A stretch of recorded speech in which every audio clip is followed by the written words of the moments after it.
April 1945. Germany was collapsing in on itself. American forces were advancing deeper into central Germany when they reached the cultural heart of the country, the city of Weimar. For generations, Weimar had been associated with poetry, philosophy, music, and refinement. It was a place that prided itself on intellect and beauty. Just a few miles outside that city stood Buchenwald concentration camp. When U.S. troops entered the camp, they encountered a reality that even hardened combat veterans struggled to process. Thousands of prisoners remain alive, but barely. Others lay unburied. Evidence of prolonged starvation and cruelty was everywhere. Overcrowded barracks, disease-ridden infirmaries, and a crematorium that had operated for years. General George S. Patton visited shortly after liberation. Though known publicly for toughness and aggression, his private reflections show that what he witnessed disturbed him profoundly. He had seen battlefields. He had seen artillery devastation. But this was different. This was not chaos from combat. This was organized suffering. Yet one fact stood out as sharply as anything inside the camp. Weimar was only a few miles away. A cultured city, a university town, a community of artists, scholars, professionals, and families. When American officers questioned residents, many insisted they knew nothing about what had taken place behind the barbed wire. They claimed the smoke from the crematorium was industrial exhaust. They described prisoners as laborers. They said they had no idea what conditions were truly like. American commanders found that explanation difficult to accept. Rather than argue endlessly, they chose a different approach. Civilians from Weimar, including officials, professionals, and respected members of the community, were ordered to visit the camp. This was not symbolic. It was deliberate and organized. Groups were escorted to Buchenwald and made to walk through its grounds. They passed the barracks. They saw the crematorium. They saw the physical consequences of imprisonment, starvation, and disease. Eyewitness accounts describe visible shock among many civilians. Some fainted. Others wept openly. Some stood in stunned silence. Whether that silence reflected guilt, disbelief, or fear remains debated. But what cannot be debated is this. After that day, no one could credibly claim they had never seen. The tours were not only acts of confrontation, they were acts of documentation. General Dwight D. Eisenhower understood something essential. He feared that in future years, people might attempt to deny or minimize what had happened in these camps. So he ordered members of Congress, journalists, and international observers to visit liberated camps as well. He wanted first-hand witnesses. He wrote that he made these visits deliberately so he could speak from direct experience if anyone later dismissed the atrocities as exaggeration or propaganda. The forced visits of civilians must be understood within that larger purpose, not merely as humiliation, but as historical preservation. Still, the moral questions remain complex.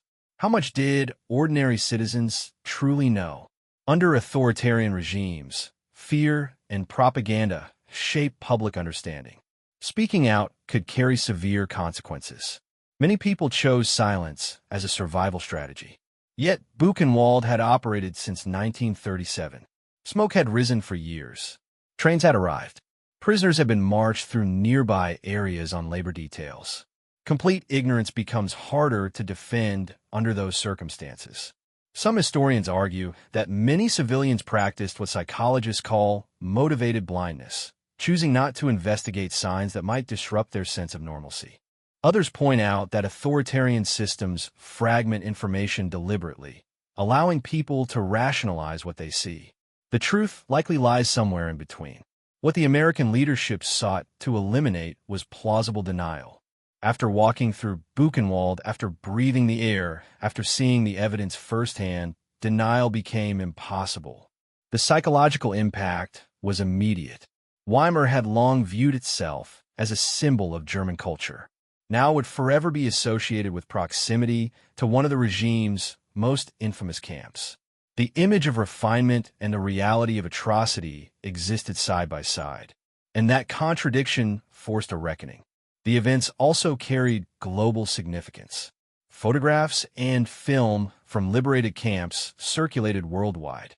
They reshaped international understanding of the war. They influenced post-war trials at Nuremberg. They hardened public resolve that such systems must never return. Eisenhower's insistence on documentation proved prescient. Decades later, denial movements would attempt to distort or minimize the Holocaust. The recorded evidence and the testimonies of witnesses remain critical in countering those narratives. The story of Weimar and Buchenwald is not merely about one city and one camp. It is about proximity, about how extraordinary cruelty can exist within ordinary landscapes, about how societies reconcile culture with complicity. It forces a difficult reflection that extends far beyond 1945. When injustice happens near us, physically near, socially near, what responsibility do we carry? Is ignorance always innocence? Or does the act of looking away carry its own weight? The civilians who walked through Buchenwald that April day returned to a city that could never feel the same again. The hill overlooking Weimar no longer represented scenic beauty. It represented memory. History is rarely comfortable. It resists simple categories of heroes and villains. But confronting it honestly matters, because the phrase "we didn't know" echoes across generations, in different countries, in different eras. And each time it does, the question returns. At what point does not knowing become choosing not to know? Let me know your thoughts respectfully in the comments. And if you want more historical deep dives that explore not just what happened, but the moral and psychological questions behind it, subscribe and turn on notifications. Because understanding history isn't only about remembering events. It's about understanding human choices. And those choices still shape the world we live in today.